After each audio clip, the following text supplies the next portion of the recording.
Oke, kembali lagi bersama dengan Teacher Roida ya. Semua siapkan buku religion kamu. Oke, hari ini kita akan belajar dari pembelajaran yang kelima, yaitu tentang tanggung jawab. Oke, semua sudah siapkan bukunya, buku religionnya? Buka buku religionnya ya, dari pembelajaran yang kelima. Oke, nah tujuan pembelajaran kita hari ini, Teacher Roida berharap kamu dapat menjelaskan arti apa itu tanggung jawab. Lalu kemudian Teacher Roida berharap kamu dapat untuk menunjukkan sikap tanggung jawab di dalam keluarga. Di rumah ya, kamu bisa tunjukkan sikap kamu untuk bertanggung jawab. Nah, sekarang kita akan belajar apa itu tanggung jawab. Oke? Perhatikan bukunya, kamu bisa buka buku kamu di halaman yang ke-45 ya. 45 tanggung jawab. Nah, oke, kita akan belajar dari buku religion kamu apa itu arti tanggung jawab. Nah, perhatikan ya. Ini adalah gambar seorang anak ketika mereka setelah selesai bermain, mereka mengumpulkan mainan. Nah, bertanggung jawab adalah sikap yang Tuhan kehendaki. Oke, bertanggung jawab berarti melakukan tugas tepat waktu. Nah, sekarang Teacher Reda tanya anak-anak mak level, apakah kamu anak-anak yang bertanggung jawab? Iya, pastinya. Ketika kamu bermain, setelah bermain, apakah kamu membiarkan mainan berserakan? Oh, tentu tidak. Kenapa? Karena aku mau menunjukkan sikap tanggung jawab, yaitu dengan cara menyusun kembali mainan setelah bermain. Berarti bertanggung jawab itu dia mau melakukan tugas tepat waktu. Ya, bertanggung jawab adalah sikap yang Tuhan. Lalu kita akan belajar dari tokoh Alkitab. Siapa sih yang memiliki tanggung jawab? Nah, kita akan buka di dalam Alkitab kita dari Kejadian 6 ayat 9 sampai yang ke-22. Oke? Kamu punya Alkitab semua di rumah kan? Oke, kamu akan membaca ya. Kejadian 6 ayat 9 sampai dengan 22. Oke, di dalam Alkitab tersebut kita belajar tentang seorang tokoh yang bernama Nuh. Nuh adalah orang yang benar di hadapan Tuhan.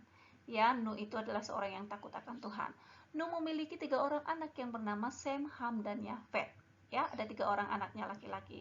Lalu pada zamannya Nuh, pada saat itu semua orang telah berbuat dosa, semua orang berbuat dosa. Karena itu Allah ingin menghukum semua makhluk hidup yang telah melakukan kejahatan, yaitu dengan cara mendatangkan air bah. Oke, nanti kamu bisa baca ya.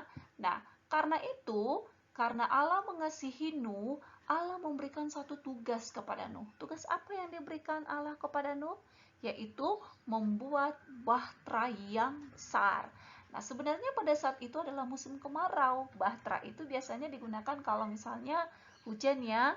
Jadi, pada saat itu Nuh membuat bahtera itu pada musim kemarau sehingga orang-orang pada saat itu mengejek-ejek Nuh. Wah, Nuh itu ada itunya. Masa dia membuat bahtera pada musim kemarau? Tapi Nuh tetap bertanggung jawab dengan tugas yang diberikan Allah kepadanya. Dia tidak mau terikut-ikutan, tergoda dengan apa yang dikatakan orang-orang pada saat itu.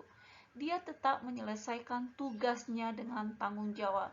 Sehingga apa yang terjadi? Nah, sekarang kita lihat. Oke, ini ketika Nuh membuat bahtera, orang-orang mengejek dia ya. Namun, Nuh tetap bertanggung jawab. Dia tetap membangun bahtera itu. Sehingga pada saat Allah mendatangkan air bah pada saat itu, Nuh beserta dengan keluarganya selamat dari air bah. Oke, Nuh selamat dari air bah karena Nuh bertanggung jawab membuat bahtera tepat waktu. Kalau Nuh tidak menyelesaikan tanggung jawabnya tepat waktu, mungkin Nuh beserta keluarganya akan juga ikut mati pada saat itu. Tapi Nuh adalah seorang yang bertanggung jawab, sehingga dia selamat dari air bah yang Tuhan datangkan. Nah, apakah kamu mau menjadi anak-anak yang bertanggung jawab sama seperti Nuh? Ya, pastinya. Nah, apa yang bisa kamu lakukan? Misalnya di rumah ya, kamu bisa menunjukkan sikap tanggung jawab. Oke, sekarang perhatikan ini. Nah, setelah ini di sini Teacher Reda menunjukkan setelah mereka bermain bersama, mereka merobek kertas, apa yang mereka lakukan? Apakah mereka membiarkan kertas berserakan? Oh, tidak. Mereka bertanggung jawab mereka mengumpulkan sampah, mereka membuang pada tempatnya. Lalu yang berikutnya, nih, setelah bangun tidur, dia juga memiliki tanggung jawab, yaitu merapikan tempat tidurnya. Dan yang ini, setelah bermain, dia juga tidak membiarkan mainannya berserakan, namun dia menyusunnya kembali. Apakah dari ketiga contoh yang Teacher Reda tunjukkan kamu pernah melakukannya di rumah? Iya, pastinya. Itu adalah contoh sikap yang baik. Membuang sampah pada tempatnya, lalu merapikan tempat tidur setelah kita bangun tidur, lalu menyusun kembali mainan setelah bermain. Teacher Reda berharap ya, semua anak-anak Mark level dapat menunjukkan sikap tanggung jawab hal yang kecil di rumah. Oke? Nah, berikutnya, Teacher Reda mau dari pembelajaran kita hari ini, kamu akan mengerjakan latihan ya. Kamu bisa membuka buku kamu di halaman yang ke-46. Oke, kegiatan yang pertama, kamu menjawab pertanyaan nomor 1 sampai 4, lalu tuliskan dengan rapi di buku tulismu, kemudian kirimkan ke Teacher Roida. Oke, pembelajaran kita hari ini sampai di sini saja. Kamu dapat mengerti apa itu tanggung jawab dan kamu dapat menunjukkan sikap tanggung jawab di rumah dengan baik. Karena sikap tanggung jawab adalah sikap yang dikehendaki oleh Tuhan. Oke, Mark Level, thank you.